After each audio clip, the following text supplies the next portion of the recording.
ನಿಮ್ಮ ಡಾಕ್ಟರ್ ವಿಶೇಷ ಕಾರ್ಯಕ್ರಮಕ್ಕೆ ಸ್ವಾಗತ. ನಾನು ಶುಭಶ್ರೀ ಜೈನ್.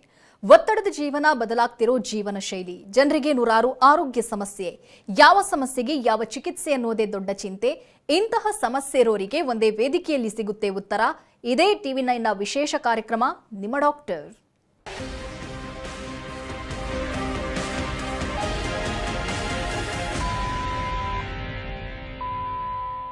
ಹೃದಯ ನಮ್ಮ ದೇಹದ ಆಗು ಹೋಗುಗಳ ಬಗ್ಗೆ ಮಿಡಿಯುವ ಕೇಂದ್ರ ಬಿಂದು. ಇದರ ಕಾರ್ಯವೈಖರಿ ಸಮರ್ಪಕವಾಗಿದ್ದಲ್ಲಿ ನಮ್ಮ ಶರೀರ ಮತ್ತದರ ಆರೋಗ್ಯ ಉತ್ತಮವಾಗಿರುತ್ತೆ.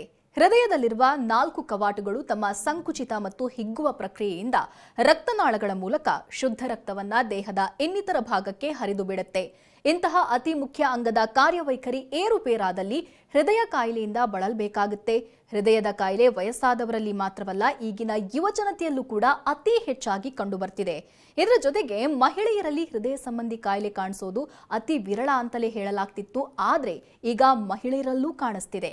ಹಾಗಾದ್ರೆ ಯಾಕೆ? ಇದಕ್ಕೆ ಕಾರಣವೇನು? ಚಿಕಿತ್ಸೆ ಹೇಗೆ?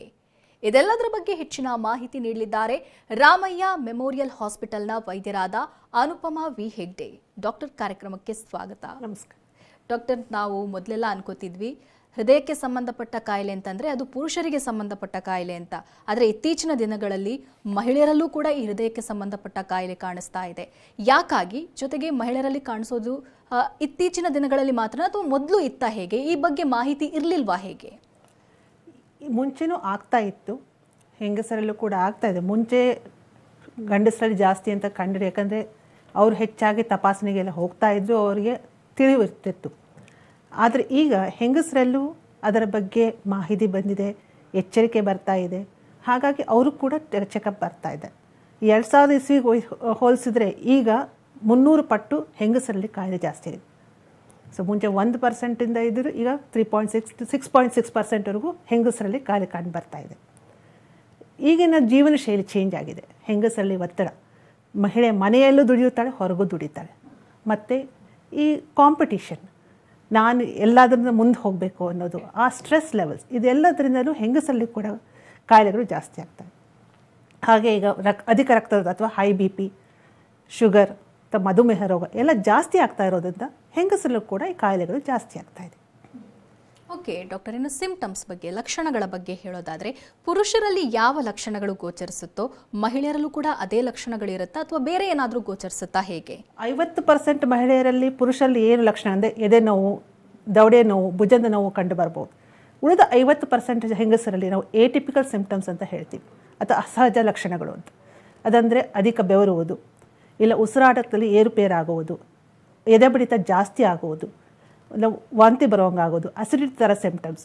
ಇದು ಹೆಂಗಸರ. ಅಥವಾ ತುಂಬ ಸುಸ್ತಾಗೋದು, ತಲೆ ಚಕ್ಕರ್ ಬರೋದು, ಇದು ಕೂಡ ಹೃದಯರೋಗ ಸಮಸ್ಯೆಯ ಲಕ್ಷಣಗಳು ಹೆಂಗಸರಲ್ಲಿ. 50% ಮಹಿಳೆಯರು ಈ ಥರ ಲಕ್ಷಣ ಕಂಡು ಬರ್ತೀವಿ. ಇನ್ನು 50% ಜನ ಗಂಡಸಲ್ಲಿ ಹೇಗಿದೆಯೋ ಕ್ಲಾಸಿಕಲ್ ಸಿಂಪ್ಟಮ್ಸ್ ಇದೆ, ಅದು ಕಂಡು ಬರುತ್ತೆ. ಹಾಗಾಗಿ ಏನಾಗುತ್ತೆ, ಹೆಚ್ಚಿನ ಹೆಂಗಸಲ್ಲಿ ಇದು ಅಸಿಡಿಟಿ, ನನಗೆ ಏನೋ ಸುಸ್ತಾಗ್ತಾ ಇದೆ, ಪರವಾಗಿಲ್ಲ ಅಂದ್ಕೊಂಡು ವೈದ್ಯರ ಹತ್ರ ಹೋಗೋದು ತಡ ಮಾಡ್ತಾರೆ. ಹಾಗಾಗಿ ಹೆಂಗಸರಲ್ಲಿ ಹೃದಯ ರೋಗ ಸಂಬಂಧ ಕಾಂಪ್ಲಿಕೇಶನ್ಸ್ ಏನಿದೆ ಹೆಚ್ಚಾಗ್ತಾ ಹೋಗ್ತಾ ಇದೆ. ಓಕೆ ಡಾಕ್ಟರ್, ಇನ್ನು ಮಹಿಳೆಯರ ಹೃದಯ ಸಂಬಂಧಿ ಕಾಯಿಲೆಗೆ ಸಂಬಂಧಪಟ್ಟಂಗೆ ಇವಾಗ ಮೆನೋಪಾಸ್ನ ನಂತರದಲ್ಲೇ ಅವರಲ್ಲಿ ಈ ಸಮಸ್ಯೆ ಕಾಣಿಸ್ಕೊಳ್ತಿರೋದಾ ಅಥವಾ ಯುವತಿಯರಲ್ಲೂ ಕೂಡ ಈ ಸಮಸ್ಯೆ ಕಾಣಿಸ್ತಿದ್ಯಾ? ಹೇಗೆ? ತಾವು ನೋಡಿರುವಂಥ ಪೇಷಂಟ್ಗಳ ಬಗ್ಗೆ ಹೇಳೋದಾದರೆ? ಈಗಿನ ಸ್ಥಿತಿ ಹೇಳೋದಾದರೆ ಮೆನೋಪಾಸ್ ಮೇಲೆ ಬರ್ತಾ ಇರೋದು ಸಹಜನೇ. ಆದರೂ ಮೆನೋಪಾಸ್ಗಿಂತ ಮುಂಚೆ ಕೂಡ, ಅಂದರೆ 30ರಿಂದ 50 ವರ್ಷದ ಮಹಿಳೆಯರಲ್ಲೂ ಹೃದ್ರೋಗ ಸಂಬಂಧಿ ಕಾಯಿಲೆ, ಎಸ್ಪೆಷಲಿ ಹಾರ್ಟ್ ಅಟ್ಯಾಕ್ಗಳು ಜಾಸ್ತಿ ಆಗ್ತಾಯಿದೆ. ಒಂದು, ಅದು ಅವರ ಫ್ಯಾಮಿಲಿ ಹಿಸ್ಟ್ರಿ ಸ್ಟ್ರಾಂಗ್ ಆಗಿರುತ್ತೆ. ರಿಸ್ಕ್ ಫ್ಯಾಕ್ಟರ್ಸ್ ಅಂದರೆ BP, ಶುಗರ್ ಮತ್ತು ಸ್ಟ್ರೆಸ್, ಮತ್ತು ಇನ್ನೊಂದು ಅವರಿಗೆ ಕನೆಕ್ಟಿವ್ ಟಿಶ್ಯೂ ಡಿಸಾರ್ಡರ್ ಅಂತ ಹೇಳ್ತೀವಿ, ಅದೆಲ್ಲ ಹೆಂಗಸರು ಜಾಸ್ತಿ ಇದ್ದಾಗ ಎಳೆಯ ವಯಸ್ಸಿನಲ್ಲಿ ಕೂಡ ಹೆಂಗಸರಲ್ಲಿ ಹಾರ್ಟ್ ಅಟ್ಯಾಕ್ಗಳು ಬರ್ಬೋದು ಅಥವಾ ಹೃದಯಾಘಾತ ಆಗ್ಬೋದು. ಇನ್ನೊಂದು ಫ್ಯಾಮಿಲಿ ಹಿಸ್ಟ್ರಿ, ಈಗ ಹೆಂಗಸರಲ್ಲಿ ಅವರ ಹಿರಿಯರಲ್ಲಿ 50 ವರ್ಷಕ್ಕಿಂತ ಮುಂಚೆ ಆಗಿದ್ದಲ್ಲಿ ಹೆಂಗಸಲ್ಲಿ, ಅಥವಾ ಗಂಡಸಲ್ಲಿ 40 ವರ್ಷಕ್ಕಿಂತ ಮುಂಚೆ ಆಗಿದ್ದಲ್ಲಿ, ನೆಕ್ಸ್ಟ್ ಜನ್ರೇಷನ್ ಇದೆ ಅವರಿಗೆ ಚಿಕ್ಕ ವಯಸ್ಸಿನಲ್ಲಿ ಹೃದ್ರೋಗಗಳು ಕಾಣಿಸ್ಕೊಳ್ಳುತ್ತವೆ. ಓಕೆ ಡಾಕ್ಟರ್, ಇವಾಗ ಮಹಿಳೆಯರು ತಮಗೆ ಹೃದಯ ಸಂಬಂಧಿ ಕಾಯಿಲೆ ಇದೆ ಅನ್ನೋದನ್ನು ಪತ್ತೆ ಹಚ್ಚೋದು ಹೇಗೆ? ಯಾವೆಲ್ಲ ಟೆಸ್ಟ್ಗಳನ್ನು ಮಾಡಬೇಕಾಗುತ್ತೆ ಅವರು? ಯೂಶಲಿ ಬೇಸಿಕ್ ಬ್ಲಡ್ ಟೆಸ್ಟ್ ಏನಿದೆ, ಹಿಮೋಗ್ಲೋಬಿನ್ ಅದೆಲ್ಲ ಮಾಡೋದ್ರ ನಡುವೆ ಜೊತೆ ಕೊಲೆಸ್ಟ್ರಾಲ್ ಲೆವೆಲ್ಲು, ಅವ್ರ ಶುಗರ್ ಲೆವೆಲ್ಸ್ ಹೇಗಿದೆ, 3 months ಆ್ಯಾವ್ರೇಜ್ನಿಂದ ಶುಗರ್ ಅದು ನೋಡ್ತೀವಿ. ಅದ್ರ ಜೊತೆ ಈ ಲೈಪೋಪ್ರೋಟೀನ್ A ಅನ್ನೋದು, ಅಪೋಲಿಪೋಪ್ರೋಟೀನ್, ಸ್ಪೆಷಲ್ ಕೊಲೆಸ್ಟ್ರಾಲ್ ಲೆವೆಲ್ಸ್ ಅದನ್ನೆಲ್ಲ ಚೆಕ್ ಮಾಡ್ತೀವಿ. ಇದರೊಡನೆ ECG, ಎಕೋ, ಟ್ರೆಡ್ಮಿಲ್ಗೂ ಬೇಸಿಕ್ ಟೆಸ್ಟ್ಗಳು. ಇದರಲ್ಲಿ ಏನಾದರೂ ತೊಂದರೆ ಕಂಡು ಬಂದಲ್ಲಿ ಅಡ್ವಾನ್ಸ್ ಟೆಸ್ಟ್ಗಳು ಮಾಡಬೇಕಾಗುತ್ತೆ. ಅಂದರೆ CT ಆಂಜಿಯೋನೋ, ರೆಗ್ಯುಲರ್ ಆಂಜಿಯೋಗ್ರಾಮ್, ಆ ಪೇಷಂಟ್ ಲಕ್ಷಣಗಳು ಏನಿದೆ ಅದ್ರ ಮೇಲೆ ನಾವು ಡಿಸೈಡ್ ಮಾಡಬೇಕಾಗ್ತದೆ. ಓಕೆ ಡಾಕ್ಟರ್, ಇವಾಗ ಮಹಿಳೆಯರಲ್ಲಿ ಹೃದಯ ಸಂಬಂಧಿ ಯಾವೆಲ್ಲ ಕಾಯಿಲೆಗಳು ಕಾಣಿಸ್ಕೊಳ್ಳುವಂಥ ಚಾನ್ಸಸ್ ಇರುತ್ತೆ? ಅಂದರೆ ಹುಟ್ಟಿನಿಂದ ಬರುವ ಕಾಯಿಲೆಗಳು ಅಥವಾ ಕಂಜೈಟಲ್ ಹಾರ್ಟ್ ಡಿಸೀಸ್ ಅಂತ, ಅಂದರೆ ಮಗು ಹುಟ್ಟಿದಾಗಲೇ ಹೃದಯದಲ್ಲಿ ರಂಧ್ರ ಇರೋದು, ಇಲ್ಲ ಕವಾಟದಲ್ಲಿ ತೊಂದರೆ ಇರೋದು, ಅಥವಾ ರಕ್ತನಾಳದಲ್ಲಿ ತೊಂದರೆ ಇರೋದು, ರಕ್ತ ಕನೆಕ್ಷನ್ಸ್ ಅಬ್ನಾರ್ಮಲ್ ಇರೋದು, ಚೇಂಬರ್ ಕನೆಕ್ಷನ್ಸ್ ಅಬ್ನಾರ್ಮಲ್, ಇದೆಲ್ಲ ಹುಟ್ಟಿನಿಂದ ಬರುವಂಥ ಕಾಯಿಲೆ. ಇದಾದಮೇಲೆ ಈ ಚಿಕ್ಕ ವಯಸ್ಸಿನ ಪದೇ ಪದೇ ಗಂಟಲು ನೋವು ಬಂದಾಗ ಮುಂದೆ ದೊಡ್ಡವರಾದಮೇಲೆ ಅದು ಹೃದಯದ ಕವಾಟಗಳ ಮೇಲೆ ಎಫೆಕ್ಟ್ ಆಗುತ್ತೆ. ಅದು ರುಮ್ಯಾಟಿಕ್ ಹಾರ್ಟ್ ಡಿಸೀಸ್ ಅಂತ ಹೇಳ್ತೀವಿ. ಮತ್ತು ಹೃದಯದ ಮಸಲ್, ಚೇಂಬರ್ಸ್ ಮಸಲ್ ಅದು ವೀಕ್ ಆಗೋದ್ರಿಂದ ಅದು ಹೃದಯ ದೊಡ್ಡದಾಗ್ಬೋದು, ಹಿಗ್ಗೋದ್ರಿಂದ ಡೈಲೇಟೆಡ್ ಕಾರ್ಡಿಯೋಮಯೋಪತಿ ಅಂತ ಹೇಳ್ತೀವಿ, ಅದು ಕಂಡು ಬರುತ್ತೆ. ಇದಾಗ್ತಾ ಹೀಗೆ. ಮತ್ತು ಪ್ರೆಗ್ನೆನ್ಸಿ ಟೈಮಲ್ಲಿ ಅವರಿಗೆ BP ಎಲ್ಲ ಜಾಸ್ತಿ ಆದಾಗ ಹೃದಯದ ಮೇಲೆ ಒತ್ತಡ ಬೀಳ್ಬೋದು. ಇಲ್ಲ ಪ್ರೆಗ್ನೆನ್ಸಿ ಟೈಮಿಂದ ಬಸ್ರಿಗೆ ಗರ್ಭಿಣಿ ಆದಾಗ ಹೃದಯದ ಮಸಲ್ ವೀಕ್ ಆಗ್ಬೋದು. ನಾವು ಪೋಸ್ಟ್ ಪಾರ್ಟಮ್ ಅಥವಾ ಪೆರಿಪಾರ್ಟಮ್ ಕಾರ್ಡಿಯೋಮಯೋಪತಿ ಅಂತ ಹೇಳ್ತೀವಿ. ಇದು ಚಿಕ್ಕ ವಯಸ್ಸಿನಲ್ಲಿ ಬರೋದು. ಮತ್ತು ಹೀಗೆ 30-40 ದಾಟದ ಮೇಲೆ ಹಾರ್ಟ್ ಅಟ್ಯಾಕ್ಗಳು ಬರೋದು, ಇಲ್ಲ ಮಸಲ್ ವೀಕ್ನೆಸ್ ಬರೋದು. ಮತ್ತು ಹೃದಯದ ಕರೆಂಟ್ ಸಿಸ್ಟಮ್ ಅಂದರೆ ಎಲೆಕ್ಟ್ರಿಕಲ್ ಸಿಸ್ಟಮ್ ಅಂತ ಏನು ಹೇಳ್ತೀವಿ, ಅದರಲ್ಲಿ ತೊಂದರೆ ಕಂಡಾಗ ಈ ಪಾಲ್ಪಿಟೇಷನ್, ಹೃದಯ ಬಡಿತ ಏರು ತಗ್ಗು ಆಗೋದು, ಅದೆಲ್ಲ ಹೆಚ್ಚಾಗಿ ಕಂಡು ಬರುತ್ತೆ. ಇದು ಒಂದು ಸ್ಪೆಕ್ಟ್ರಮ್. ಒಂದೇ ಥರ ಇರುತ್ತೆ ಅಂತಲ್ಲ, ಬೇರೆ ಬೇರೆ ಥರ ಬರ್ಬೋದು. ಇಲ್ಲ ಹೃದಯದ ಕವರಿಂಗ್, ಅದು ಪೆರಿಕಾರ್ಡಿಯಮ್ ಅಂತ ಏನಿದೆ ಅದ್ರದ್ದು ಬರ್ಬೋದು. ವಯಸ್ಸಾಗ್ತಾ ವ್ಯಾಲ್ವ್ ಸಣ್ಣ ಆಗೋದು ಅಥವಾ ಲೀಕ್ ಆಗೋದು ಅದು ಬರಬಹುದು. ಈಗ ಲಂಗ್ಸ್ ಪ್ರಾಬ್ಲಮ್ ಇದೆ, ಹೃದಯದ ಮೇಲೆ ಬಲಭಾಗದ ಮೇಲೆ ಒತ್ತಡ ಬೀಳುತ್ತೆ. ಸೊ ಆವಾಗ ಹೃದಯ ಬಲಭಾಗ ಹಿಗ್ಗೋದು, ವೀಕ್ ಆಗೋದು, ವ್ಯಾಲ್ ಲೀಕ್ ಆಗೋದೆಲ್ಲ ಶುರು ಆಗುತ್ತೆ. ಓಕೆ ಡಾಕ್ಟರ್, ಇವಾಗ ತಾವೇ ಗಮನಿಸಿರ್ಬೋದು, ಇತ್ತೀಚಿನ ಮಹಿಳೆಯರು ತುಂಬಾ ಫಿಟ್ ಆಗಿರ್ತಾರೆ, ಎಕ್ಸಸೈಸ್ ಮಾಡ್ತಾರೆ, ಜಿಮ್ಗೆ ಹೋಗ್ತಾರೆ, ಆದರೂ ಕೂಡ ಅವರಿಗೆ ಹೃದಯ ಸಂಬಂಧಿ ಕಾಯಿಲೆ ಕಾಣಿಸ್ಕೊಳ್ಳುತ್ತೆ. ಇನ್ನು ಕೆಲವರಿಗೆ ಸಡನ್ನಾಗಿ ಹಾರ್ಟ್ ಅಟ್ಯಾಕ್ ಆಗುತ್ತೆ. ಸೆಕೆಂಡ್ ಚಾನ್ಸ್ ಅನ್ನೋದು ಇಲ್ವಾ? ಮುಂಚಿತವಾಗಿ ಏನು ಸಿಂಪ್ಟಮ್ಸ್ ಗೊತ್ತಾಗಲ್ವಾ? ಹೇಗೆ? 30-40% ಪೇಷಂಟ್ಸಲ್ಲಿ ಸಿಂಪ್ಟಮ್ಸ್ ಇಲ್ಲದೇನೂ ಇರಬಹುದು. ಹೆಚ್ಚಾಗಿ ಸಿಂಪ್ಟಮ್ಸ್ ಇರುತ್ತೆ. ಅಂದರೆ ಅಧಿಕ ಸುಸ್ತಾಗ್ತಾ ಇರುತ್ತೆ, ಎಲ್ಲ ಎದೆ ಉರಿ ಬರ್ತಾ ಇರುತ್ತೆ, ಉಸಿರಾಟ ತೊಂದರೆ ಆಗ್ತಾ ಇರುತ್ತೆ. ಇದು ಸಣ್ಣ ಪುಟ್ಟ ಲಕ್ಷಣಗಳಿದ್ದರೆ ಅದನ್ನು ನಾವು ಇಗ್ನೋರ್ ಮಾಡಿರ್ತೀವಿ. ಆಮೇಲೆ ಇದ್ದಕ್ಕಿದ್ದಂಗೆ ಜೋರಾಗಿ ಪ್ರಾಬ್ಲಮ್ ಆದ, ಎದೆ ನೋವು ಜಾಸ್ತಿ ಬಂತು ಅಥವಾ ಸಡನ್ನಾಗಿ ಉಸಿರಾಟ ನಿಂತು ಹೋಯಿತು, ಹೃದಯ ಬಡಿತ ನಿಂತು, ಆವಾಗ ಆಸ್ಪತ್ರೆಗೆ ಬರೋದು ಜಾಸ್ತಿ ಆಗುತ್ತೆ. ಮತ್ತು ಹೆಂಗಸಲ್ಲಿ ಒಂದು ಅಂದರೆ ತನ್ನ ಬಗ್ಗೆ ನಿಗಾ ವಹಿಸುವುದು ಬಹಳ ಕಮ್ಮಿ. ಇತ್ತೀಚೆಗೆ ಮಾಹಿತಿ ಇದೆ, ಪರವಾಗಿಲ್ಲ, ಇಂಪ್ರೂವ್ ಆಗ್ತಾಯಿದೆ. ಬಟ್ ಹೆಚ್ಚಿನ ಹೆಂಗಸರಲ್ಲಿ ಅಯ್ಯೋ ನನಗೇನಾಗಲ್ಲ, ನಂಗೆ ಮುಟ್ಟು ನಿಂತಿಲ್ಲ, ನನಗೇನು ಪ್ರಾಬ್ಲಮ್ ಬರುತ್ತೆ ಅನ್ನೋ ಲಕ್ಷಣ, ಆ ಥರ ಸ್ವಭಾವ ಇರುತ್ತೆ. ಹಾಗಾಗಿ ಅವ್ರೇನಾಗುತ್ತೆ, ಡಾಕ್ಟರ್ಸ್ ಬರೋದು ನಿಧಾನ ಆಗುತ್ತೆ. ಹಾಗಾಗಿ ಕಾಂಪ್ಲಿಕೇಶನ್ಸ್ ಜಾಸ್ತಿ ಆಗ್ತಾಯಿದೆ. ಓಕೆ ಡಾಕ್ಟರ್, ಏನು ರಿಸ್ಕ್ ಫ್ಯಾಕ್ಟರ್ ಬಗ್ಗೆ ಹೇಳೋದಾದರೆ ಏನೆಲ್ಲ ಇರುತ್ತೆ?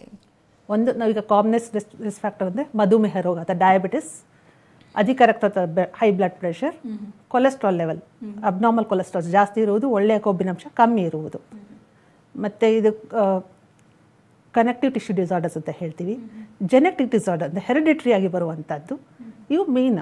ಅದ್ರ ಜೊತೆ ಈಗ ಸ್ಟ್ರೆಸ್, ಮತ್ತು ಕೋವಿಡ್ ಆದಮೇಲೆ ಸ್ವಲ್ಪ ಹೃದಯ ಸಂಬಂಧ ರೋಗಗಳು ಹೆಚ್ಚಾಗಿ. ಮಹಿಳೆಯರು ಪ್ರತಿ ವರ್ಷವೂ ಕೂಡ ಈ ಟೆಸ್ಟ್ಗಳನ್ನು ಮಾಡಲೇಬೇಕು ಅಂತಂದರೆ ಯಾವೆಲ್ಲ ಟೆಸ್ಟ್ಗಳನ್ನು ಮಾಡಬೇಕು? Mandatory blood sugar, cholesterol, regular BP checkup, ಅದರೊಡನೆ ECG, echo, treadmill test mandatory ವರ್ಷಕ್ಕೊಮ್ಮೆ ಮಾಡಿಸ್ಕೊಳ್ಬೇಕು. ಎಸ್ಪೆಷಲಿ 30 ದಾಟಿದ ಮಹಿಳೆಯರಲ್ಲಿ ಖಂಡಿತವಾಗ್ಲೂ ಬೇಕು. ಚಿಕ್ಕ ವಯಸ್ಸಿನವರು ಅಂದರೆ ಮನೆಯಲ್ಲಿ ರಿಸ್ಕ್ ಫ್ಯಾಕ್ಟರ್ಸ್ ಜಾಸ್ತಿ ಇದ್ದಲ್ಲಿ, ಅಥವಾ ಕೆಲವರಿಗೆ ಈಗ ಟೈಪ್ 1 ಡಯಾಬಿಟಿಸ್ ಅಂತ ಹೇಳ್ತೀವಿ, ಅಂದರೆ ಸಣ್ಣ ವಯಸ್ಸಿನಲ್ಲಿ ಅವರಿಗೆ ಡಯಾಬಿಟಿಸ್ ಇರುತ್ತೆ, ಇನ್ಸುಲಿನ್ ಎಲ್ಲ ಬೇಕಾಗುತ್ತೆ, ಅಂಥವ್ರು ಇನ್ನೂ ಬೇಗ ಈ ಇವ್ಯಾಲ್ಯೂಯೇಷನ್ ಮಾಡಿಸ್ಕೊಳ್ಬೇಕಾಗತ್ತೆ. ಓಕೆ ಡಾಕ್ಟರ್, ಇನ್ನು ಮಹಿಳೆಯರು ತಾವು ಗಮನಿಸಬಹುದು, ಸಾಕಷ್ಟು ಜನರಲ್ಲಿ PCOD ಸಮಸ್ಯೆ ಅನ್ನುವಂಥದ್ದು ಇದ್ದೇ ಇರುತ್ತೆ. ಇದು ಕೂಡ ಹಾರ್ಟ್ ಡಿಸೀಸ್ಗೆ ಕಾರಣ ಆಗುತ್ತಾ? ಹೇಗೆ? ಇದು ಒಂದು ಕಾರಣ ಆಗುತ್ತೆ. ಯಾಕಂದ್ರೆ PCODಯಲ್ಲಿ ಹಾರ್ಮೋನಲ್ ಎಬ್ನಾರ್ಮಾಲಿಟಿ ಇರುತ್ತೆ. ಸೊ ಈಸ್ಟ್ರೋಜನ್ ಡೆಫಿಷಿಯನ್ಸಿ ಸ್ವಲ್ಪ ಇರುತ್ತೆ, ಹಾಗಾಗಿ ಅವ್ರಿಗೆ ಕೊಬ್ಬಿನಂಶ ಎಲ್ಲ ಜಾಸ್ತಿ ಆಗೋ ಲಕ್ಷಣಗಳಿರುತ್ತೆ. ಈ PCOD ಜೊತೆ ಶುಗರ್ ಟೆಂಡೆನ್ಸಿನೂ ಬರುತ್ತೆ. ಹಾಗಾಗಿ ಅಂಥ ಮಹಿಳೆಯರಲ್ಲಿ ಏನು ರೆಗ್ಯುಲರ್ ಪ್ರೊಟೆಕ್ಷನ್ ಇದೆ, ಹಾರ್ಮೋನ್ ಪ್ರೊಟೆಕ್ಷನ್, ಅದು ಹೋಗುತ್ತೆ. ಹಾಗಾಗಿ ಅವ್ರ ಹೃದ್ರೋಗ ಸಮಸ್ಯೆಗಳು ಚಿಕ್ಕ ವಯಸ್ಸಿನಲ್ಲಿ ಕಂಡು ಬರುತ್ತೆ. ಓಕೆ ಡಾಕ್ಟರ್, ಇವಾಗ ನಾವು ಹಾರ್ಟ್ಗೆ ಸ್ಟಂಟ್ ಹಾಕೋದು ಇವೆಲ್ಲ ಕೇಳಿದ್ದೀವಿ. ಈ ಸ್ಟಂಟ್ ಹಾಕುವಂಥದ್ದಕ್ಕೆ ಏನಾದರೂ ಎಕ್ಸ್ಪೈರಿ ಡೇಟ್ ಇದೆಯಾ? ಅಂದರೆ ಇಂತಿಷ್ಟು ವರ್ಷದ ನಂತರದಲ್ಲಿ ಮತ್ತೆ ಅದನ್ನು ಚೆಕಪ್ ಮಾಡಬೇಕು, ಆ ಥರ ಏನಾದರೂ ಇದೆಯಾ? ಹೇಗೆ? ಯಾಕಂತಂದರೆ ಮಹಿಳೆಯರಲ್ಲಿ ಒಂದ್ಸಲ ಸ್ಟಂಟ್ ಹಾಕಿದ ನಂತರದಲ್ಲಿ ಮತ್ತೆ ಒಂದು ಸ್ವಲ್ಪ ಸಮಯ ಬಿಟ್ಟು ಅವರಿಗೆ ನೋವು ಕಾಣಿಸ್ಕೊಳ್ಳುತ್ತೆ. ಆದರೆ ಸ್ಟಂಟ್ ಹಾಕಿದೆಯಲ್ಲ ಅನ್ನೋ ಕಾರಣಕ್ಕೋಸ್ಕರ ಅವ್ರು ನೆಗ್ಲೆಕ್ಟ್ ಮಾಡ್ತಾರೆ, ಬೇರೆ ಏನೋ ನೋವಿರ್ಬೋದು ಅಂತ ಅವ್ರು ಅನ್ಕೋತಾರೆ. ಇದ್ರ ಬಗ್ಗೆ ತಾವು ಹೇಳೋದಾದರೆ? ಸಾಮಾನ್ಯವಾಗಿ ನಾವು ಸ್ಟೆಂಟ್ ಹಾಕಿದಾಗ 1,000 ಸ್ಟೆಂಟ್ ಹಾಕಿದ್ರೆ ಒಂದು 2-3 ಜನರಿಗೆ ಮುಚ್ಕೊಳ್ಬಹುದು. ಅಂದರೆ ಅದು ಬೇರೆ ಬೇರೆ ಕಾರಣ, ರಿಸ್ಕ್ ಫ್ಯಾಕ್ಟರ್ಸ್ ಇರುತ್ತೆ. ಅವ್ರಿಗೆ ಅಗ್ರೆಸಿವ್ ಅಥೆರೋಸ್ಕ್ಲೆರೋಸಿಸ್ ಅಂತ ಇರುತ್ತೆ, ಅಂಥವರಲ್ಲಿ ಮುಖ ಮುಚ್ಕೊಳ್ಳುತ್ತೆ. ಸರಿಯಾಗಿ ಅವ್ರಿಗೆ ನಾವು ಆಹಾರ ಶೈಲಿ ಹೇಳಿರ್ತೀವಿ, ಡಯಟ್ ಕಂಟ್ರೋಲ್, ಅದನ್ನು ಫಾಲೋ ಮಾಡೋದ್ರಿಂದ, ಸರಿಯಾದ ಮಾತ್ರೆಗಳಿಂದ ಸಮಯಕ್ಕೆ ತಕ್ಕಂತೆ ತಗೊಳ್ಳೋದ್ರಿಂದ, ರೆಗ್ಯುಲರ್ ಚೆಕಪ್ ಮಾಡೋದ್ರಿಂದ ಯೂಶಲಿ 5%ಗಿಂತ ಕಮ್ಮಿ ಜನರಲ್ಲಿ ಇದು ಕಂಡುಬರುತ್ತೆ. ಅದೇ ಡಯಾಬಿಟೀಸ್ ಇದ್ದಲ್ಲಿ ಮತ್ತು ಕೊಬ್ಬಿನಾಂಶ ಜಾಸ್ತಿ ಇದ್ದಲ್ಲಿ ಸರಿಯಾದ ನಿಗಾ ವಹಿಸಲಿಲ್ಲ ಅಂದರೆ 20-30% ಜನರಲ್ಲಿ ಅದು ಮುಚ್ಕೊಳ್ಬೋದು. ಹೆಂಗಸರು ಯಾಕೆ ಪ್ರಾಬ್ಲಮ್ ಕಂಡಂದರೆ ಹೆಂಗಸರ ರಕ್ತನಾಳ ಏನಿದೆ ಗಂಡಸರು ಕಂಪೇರ್ ಮಾಡಿದ್ರೆ ಸೈಜ್ ಸಣ್ಣ ಇರುತ್ತೆ.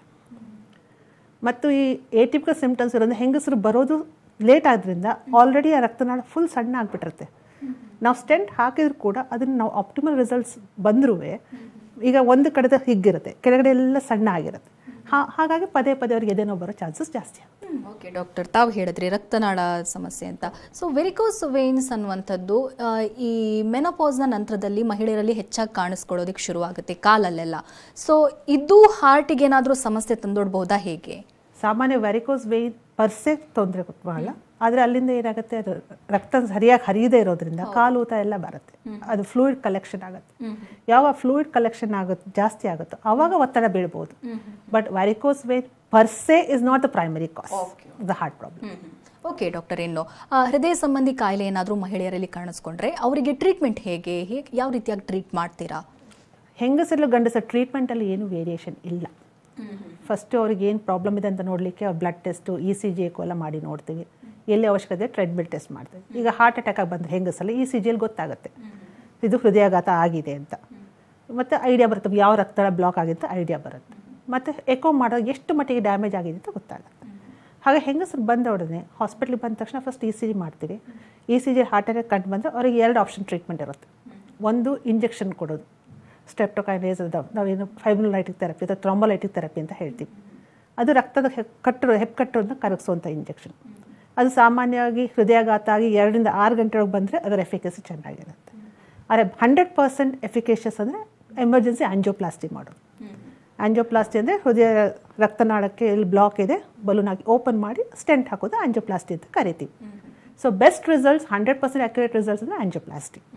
ತಾವೇ ಹೇಳಿದ್ರಿ, ಅಂದರೆ ಯುವತಿಯರಲ್ಲೂ ಕೂಡ ಯಂಗ್ ವಿಮೆನಲ್ಲೂ ಕೂಡ ಹೃದಯ ಸಂಬಂಧಿ ಕಾಯಿಲೆಗಳು ಕಾಣಿಸ್ಕೊಳ್ಳುತ್ತೆ ಅಂತ. ಇನ್ ಕೇಸ್ ಅವರಿಗೆ ಆಂಜಿಯೋಪ್ಲಾಸ್ಟಿ ಅಥವಾ ಸ್ಟಂಟ್ ಹಾಕುವಂಥದ್ದು ಇದೇನಾದರೂ ಆದರೆ ಅವ್ರ ಲೈಫ್ ಸ್ಟೈಲ್ ಮುಂದೆ ಹೆಂಗಿರಬೇಕು? ಯಾಕಂತಂದರೆ ಮೊದಲಿನ ಥರ ಅವರು ವೇಟ್ ಲಿಫ್ಟ್ ಮಾಡ್ಬೋದಾ ಅಥವಾ ಮೊದಲಿನ ಅವರು ಕೆಲಸ ಮಾಡ್ಕೊಂಡು ಹೋಗ್ಬೋದಾ, ಹೇಗೆ ಇದ್ರ ಬಗ್ಗೆ ಹೇಳೋದಾ? ಸಾಮಾನ್ಯವಾಗಿ ಆಂಜಿಯೋಪ್ಲಾಸ್ಟಿ ಮಾಡಿದ್ಮೇಲೆ 4-6 ವಾರದವರೆಗೂ ಸ್ವಲ್ಪ ಅವರಿಗೆ ರೆಸ್ಟು ಇದೆಲ್ಲ ಬೇಕಾಗುತ್ತೆ. ಅದು ಗ್ರೇಡೆಡ್ ಎಕ್ಸಸೈಸ್ ನಾವು ಶುರು ಮಾಡಿರ್ತೀವಿ.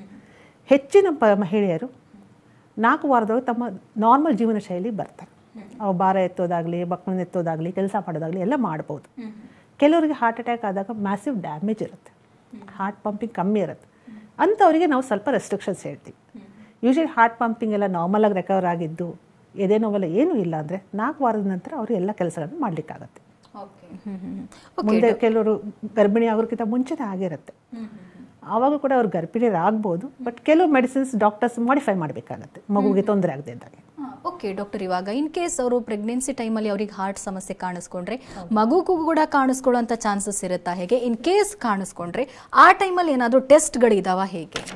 ಯೂಶಲಿ ಹಾರ್ಟ್ ಅಟ್ಯಾಕ್ ಆದರೆ ಮಕ್ಕಳಿಗೆ ಹಾರ್ಟ್ ಅಟ್ಯಾಕ್ ಆಗುತ್ತೆ ಇಮಿಡಿಯೇಟ್ ಅಂತ ಹೇಳಕ್ಕಾಗಲ್ಲ. ಹೃದಯ ಸಂಬಂಧಿ ಕಾಯಿಲೆಗೆ, ಹೃದಯ ಸಂಬಂಧಿ ಕಾಯಿಲೆ ಅಂದರೆ ಅವರಿಗೆ ತಾಯಿಯಲ್ಲಿ ಹಾರ್ಟ್ ಬ್ಲಾಕ್ ಅಂತ ಹೇಳ್ತೀವಿ ನಾವು. ಈ ಕರೆಂಟ್ ಸಿಸ್ಟಮ್ ತೊಂದರೆ ಇದ್ದು ಹೃದಯ ಬಡಿತ ಕಮ್ಮಿ ಆಗೋದು, ಅಡ್ವಾನ್ಸ್ AV ಬ್ಲಾಕ್ ಅಂತ ಹೇಳ್ತೀವಿ. ಅದು ತಾಯಿಯಲ್ಲಿದ್ದರೆ ಮಗುಗೆ ಮುಂದೆ ಬರೋ ಚಾನ್ಸಸ್ ಇರುತ್ತೆ. ಅಥವಾ ತಾಯಿ ಯಾವುದಾದ್ರು ಮೆಡಿಸಿನ್ಸ್ ತೊಗೊಳ್ತಾ ಇದ್ರೆ ಅವ್ರಿಗೆ ಹೃದಯ ಬಡಿತ ಏರ್ಪೇರ್ ಆಗ್ತಾ ಇದ್ದರೆ ಕೆಲವು ಸತಿ ಹಾರ್ಟ್ ಬೀಟ್ ಕಮ್ಮಿ ಮಾಡಲಿ ಕೆಲವು ಮೆಡಿಸಿನ್ಸ್ ಕೊಟ್ಟಿರ್ತೀವಿ.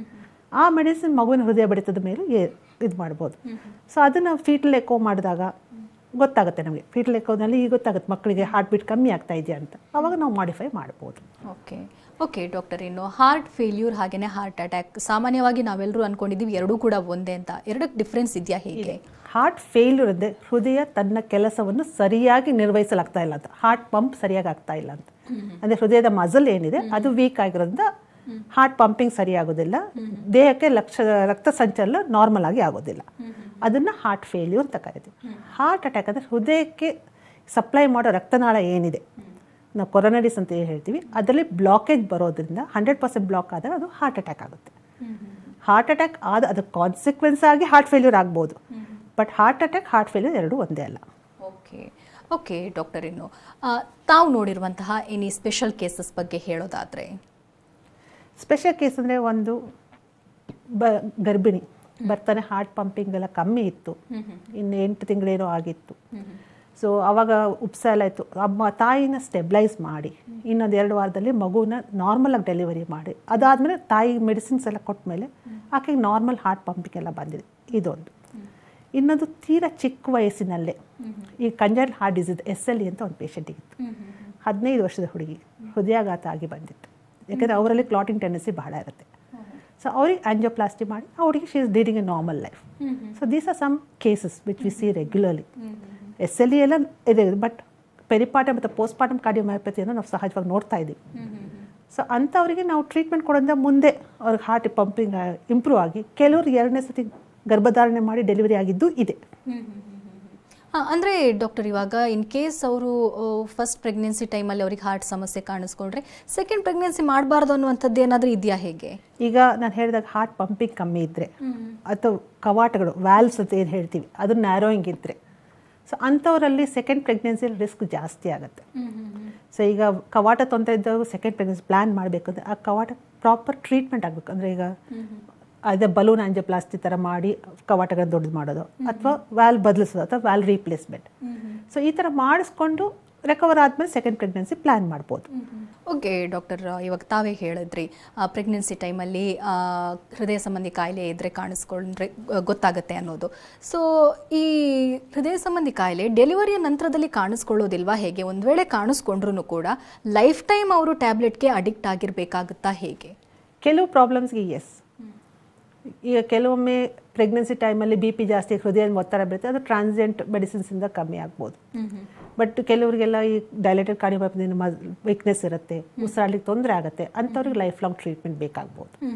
ಇಲ್ಲ ಹಾರ್ಟ್ ಅಟ್ಯಾಕ್ ಆಗಿದ್ದಲ್ಲಿ ಪ್ರೆಗ್ನೆನ್ಸಿ ಮುಂಚೆ ಅಥವಾ ಪ್ರೆಗ್ನೆನ್ಸಿ ಆದಮೇಲೆ, ಅಥವಾ ಹುಟ್ಟಿನ ಬಂದ ಹೋಲ್ ಎಲ್ಲ ಕೆಲವರುತ್ತೆ, ಕೆಲವರಿಗೆ ಬೇಕಾಗಲ್ಲ ಟ್ರೀಟ್ಮೆಂಟ್. ಕೆಲವರಿಗೆ ನಾವೇನು ಸರ್ಜರಿ ಎಲ್ಲ ಮಾಡಿರಲ್ಲ, ಲಂಗ್ಸ್ ಪ್ರೆಷರ್ ಎಲ್ಲ ಜಾಸ್ತಿ ಇರುತ್ತೆ, ಅಂಥವ್ರಿಗೆ ಲೈಫ್ ಲಾಂಗ್ ಟ್ರೀಟ್ಮೆಂಟ್ ಬೇಕಾಗುತ್ತೆ. ಇದು ಅಡಿಕ್ಷನ್ ಅಂತ ಹೇಳಲಿಕ್ಕೆ ಬರೋದಿಲ್ಲ, ಆದರೆ ಅವರಿಗೆ ಜೀವ ರಕ್ಷಣೆಗಾಗಿ ಒಳ್ಳೆ ಜೀವನ ಶೈಲಿ ನಡೆಸಬೇಕು ಅಂದರೆ ಈ ಟ್ರೀಟ್ಮೆಂಟ್ ಎಲ್ಲ ಬೇಕಾಗುತ್ತೆ. ಸಾಮಾನ್ಯವಾಗಿ ಎಲ್ಲರೂ ಏನು ಅನ್ಕೋತಾರೆ ಅಂತಂದರೆ, ನಾವು ಹೆಲ್ದಿಯಾಗಿರಬೇಕು ಅಂತಂದರೆ ಎಕ್ಸಸೈಸ್ ಮಾಡಬೇಕು ಅಂತ. ಸೊ ಓವರ್ ಎಕ್ಸಸೈಸ್ ಕೂಡ ಹಾರ್ಟ್ಗೆ ಸಮಸ್ಯೆ ಆಗುತ್ತಾ? ಹೇಗೆ? ಹಾರ್ಟಿಗೆ ಭಾರ ತರುತ್ತಾ? ಹೇಗೆ? Over exercise first of all ನಿಮ್ಮ ರಿಸ್ಕ್ ಫ್ಯಾಕ್ಟರ್ಸ್ ಇದ್ದಲ್ಲಿ ಓವರ್ ಎಕ್ಸಸೈಸ್ ಮಾಡಿದ್ರೆ ಹೃದಯದ ಕೊಬ್ಬಿನಂಶ ಸೇರ್ಕೊಂಡಿದ್ದಕ್ಕೆ ಬ್ಲಡ್ ವೆಸಲ್ಸಲ್ಲಿ ಅದು ಒಡ್ಕೊಂಡ್ರೆ ಇದ್ದಕ್ಕಿದ್ದಂಗೆ ಹಾರ್ಟ್ ಅಟ್ಯಾಕ್ ಆಗೋ ಚಾನ್ಸಸ್ ಜಾಸ್ತಿ. ನಾವು ನೋಡಿದ್ವಿ ಕೋವಿಡ್ ಆದಮೇಲೆ ಯಂಗ್ಸ್ಟರ್ಸಲ್ಲಿ ಜಿಮ್ ಮಾಡೋಕ್ಕೆ ಹೋಗಿ ಅವ್ರ ಹೃದಯಾಘಾತ ಆಯಿತು, ಮರಣ ಹೊಂದಿದ್ರು ಅನ್ನೋದು ಕೇಳಿ ಬರ್ತಾ ಇತ್ತು. ಹಾಗೆ ಜಿಮ್ ಮಾಡಬೇಕಾದ್ರು ನಿಮ್ಮ ದೇಹಕ್ಕೆ ಎಷ್ಟು ತಡೆಯುತ್ತೋ ಅಷ್ಟು ಎಕ್ಸಸೈಸ್ ಮಾಡಬೇಕು. ಈಗ ಒಮ್ಮೆಗಲೇ ನಾನು 10 ಕಿಲೋಮೀಟರ್ಸ್ ಓಡಿದ್ರೆ ಮ್ಯಾರಥಾನ್ ಮಾಡ್ತೀನಿ ಅಂದರೆ ಆಗಲ್ಲ, ಅದು ನಿಧಾನಕ್ಕೆ ನೀವು ಟ್ರೈನ್ ಮಾಡಬೇಕು. ಹಾಗೆ ಹೃದಯವನ್ನು ಟ್ರೈನ್ ಮಾಡಬೇಕಾಗತ್ತೆ. ನೀವು ಯಾವುದೇ ಎಕ್ಸಸೈಸ್ ಮಾಡಬೇಕು, we should be gradual, graded and increase the intensity gradually. Okay doctor, ತಾವಾಗ ಒಂದು ಎಕ್ಸಾಂಪಲ್ ಕೊಟ್ರಿ, 15 ವರ್ಷದ ಹುಡುಗಿಗೆ ಹಾರ್ಟ್ ಅಟ್ಯಾಕ್ ಆಗಿತ್ತು ಅಂತ. ಸೊ ನಾವೆಲ್ಲ ಏನು ಅಂದ್ಕೊಂಡಿದ್ವಿ ಅಂತಂದರೆ, ಯಂಗ್ ಜನ್ರೇಷನ್ ಅಂದರೆ ಯುವತಿಯರಲ್ಲಿ ಹಾರ್ಟ್ ಅಟ್ಯಾಕ್ ಸಮಸ್ಯೆ ಕಾಣಿಸ್ಕೊಳ್ಬೋದು, ಬಟ್ ಮಕ್ಕಳಲ್ಲಿ ಕಾಣಿಸ್ಕೊಳ್ಳುವಂತ ನಾನು ಫಸ್ಟ್ ಟೈಮ್ ಕೇಳಿದ್ದು ಡಾಕ್ಟರ್ ಇದು. ಸೊ ಕಾಣಿಸ್ಕೊಳ್ಳುತ್ತಾ? ಹೇಗೆ ಕಾಣಿಸ್ಕೊಳುತ್ತೆ? ಒಂದು ಹುಟ್ಟಿನಿಂದಲೇ ರಕ್ತನಾಳದ ಅಬ್ನಾರ್ಮಾಲಿಟಿ ಇದ್ದರೆ, ಈಗ ಶ್ವಾಸಕೋಶದ ರಕ್ತನಾಳದಿಂದ ಈ ಹೃದಯಕ್ಕೆ ರಕ್ತನಾಳ ಬರೋದು ನಾವು ಆಲ್ಕಪ್ಪ ಅಂತ ಹೇಳ್ತೀವಿ. ಅಂಥ ಮಕ್ಕಳು ಚಿಕ್ಕ ವಯಸ್ಸಿನಲ್ಲೇ ಮಸಲ್ ವೀಕ್ನೆಸ್ ಇರುತ್ತೆ, ಅವ್ರಿಗೆ ಹಾರ್ಟ್ ಪ್ರಾಬ್ಲಮ್ಸ್ ಬರುತ್ತೆ. ಇಲ್ಲಿ ಇದು ಕನೆಕ್ಟಿವ್ ಟಿಶ್ಯೂ ಡಿಸಾರ್ಡರ್ಸ್ ಅಂತ ಹೇಳ್ತೀವಿ, ಅವ್ರಿಗೆ ಕೋಯಾಗುಲೇಷನ್ ಡಿಸಾರ್ಡರ್ಸ್ ಅಂತ ಹೇಳ್ತೀವಿ, ಅಂದರೆ ಅವ್ರಿಗೆ ಬೇಗ ರಕ್ತ ಹೆಪ್ಪಗಟ್ಟುತ್ತೆ, ಅಂಥವ್ರಿಗೆ ಚಿಕ್ಕ ವಯಸ್ಸಿನಲ್ಲಿ ಹೃದಯಾಘಾತ ಬರ್ಬೋದು. ನೋಡಿ ಡಾಕ್ಟರ್, ತಾವೀಗ ಸಣ್ಣ ಮಕ್ಕಳವರು ಅವರ ಬಾಲ್ಯನೇ ನಾವು ಕಸಿದ್ಕೊಂಡಂಗೆ ಆಗಿಬಿಡುತ್ತೆ. ಆ ಏಜಲ್ಲಿ ಹೃದಯ ಸಂಬಂಧಿ ಕಾಯಿಲೆ ಕಾಣಿಸ್ಕೊಂಡ್ರೆ ಆಪರೇಷನ್ ಆದ ನಂತರದಲ್ಲಿ ಮಕ್ಕಳು ನಾರ್ಮಲ್ ಆಗಿರ್ಬೋದಾ? ಹೇಗೆ? ಸ್ಪೋರ್ಟ್ಸ್ ಆಕ್ಟಿವಿಟಿಯಲ್ಲಿ ಆಕ್ಟಿವ್ ಆಗಿರ್ಬೋದಾ? ಹೇಗೆ? ಮೆಜಾರಿಟಿ ಮಕ್ಕಳಿಗೆ ನಾರ್ಮಲ್ ಆಕ್ಟಿವಿಟಿ ಅಲೋ ಮಾಡ್ತೀವಿ, ಬಟ್ ಕೆಲವರಿಗೆ ಏನಾಗುತ್ತೆ ಹೈ ರಿಸ್ಕ್ ಆಫ್ ಅರಿಥ್ಮಿಯಾಸ್ ಅಂತ ಹೇಳ್ತೀವಿ, ಒಂದು ಇರೆಗ್ಯುಲರ್ ಹಾರ್ಟ್ ಬೀಟ್ ಟೆಂಡೆನ್ಸಿ, ಅಂಥ ಮಕ್ಕಳಿಗೆ ಅಗ್ರೆಸಿವ್ ಸ್ಪೋರ್ಟ್ಸ್ ಆಕ್ಟಿವಿಟೀಸ್ಗೆ ನಾವು ಬಿಡೋದಿಲ್ಲ. ಬಟ್ ಹೆಚ್ಚಿನ ಮಕ್ಕಳಿಗೆ ಹೃದಯ ಸಂಬಂಧಿ ರೋಗ ಬಂದರೂ ಅಂದರೆ ಈಗ ವ್ಯಾಲ್ ಪ್ರಾಬ್ಲಮ್ ಇರುತ್ತೆ, ರುಮ್ಯಾಟಿಕ್ ಹಾರ್ಟ್ ಡಿಸೀಸ್ ನಮ್ಮ ಇಂಡಿಯಾದಲ್ಲಿ ಕಾಮನ್. ಅಂತ ವ್ಯಾಲ್ ನ್ಯಾರಿಂಗ್ ಬಲೂನ್ ಇದೆಲ್ಲ ಮಾಡಿಬಿಟ್ಟು ಬಲೂನಲ್ಲಿ ಓಪನ್ ಮಾಡಿದಾಗ ಅಂಥ ಮಕ್ಕಳು ನಾರ್ಮಲ್ ಜೀವನ ಶೈಲಿಗೆ ಬಿಡ್ತೀವಿ. ಓಕೆ ಡಾಕ್ಟರ್, ಅವರು ವರ್ಷಕ್ಕೊಂದ್ಸಲ ಟೆಸ್ಟ್ ಎಲ್ಲ ಮಾಡ್ಕೊಂಡು ವರ್ಷಕ್ಕೊಂದ್ಸತಿ ಎಕೋ ಮಾಡ್ಲಿಕ್ಕೆ ಹೇಳ್ತೀವಿ, ECG ಮಾಡ್ಲಿಕ್ಕೆ ಹೇಳ್ತೀವಿ. ಓಕೆ ಡಾಕ್ಟರ್, ಇನ್ನು ನೀವು ಮಹಿಳೆಯರಿಗೆ ಕಿವಿ ಮಾತು ಹೇಳೋದಾದರೆ? ಮಹಿಳೆ ಅಂದರೆ ನಿಮ್ಮ ಆರೋಗ್ಯದ ಬಗ್ಗೆ ನೀವು ನಿಗಾ ಕೊಡಿ. ಯಾವುದೇ ಸಿಂಪ್ಟಮ್ಸ್ ಕಂಡು ಬಂದಲ್ಲಿ ಇದು ನನಗೇನು ಆಗಲ್ಲ ಅನ್ನೋ ಭಾವನೆ ಬೇಡ. ನಿಮಗೇನೇ ತೊಂದರೆ ಇಮಿಡಿಯೇಟ್ ಡಾಕ್ಟರ್ನ ಭೇಟಿಯಾಗಿ ಬೇಸಿಕ್ ಟೆಸ್ಟ್ಗಳನ್ನ ಮಾಡಿಸ್ಕೊಳ್ಳಿ. ಟೆಸ್ಟ್ ಮಾಡಿಸೋದ್ರಿಂದ ನಿಮಗೆ ಲಾಭನೇ ಹೊರತು ಹಾನಿ ಏನೂ ಆಗೋದಿಲ್ಲ.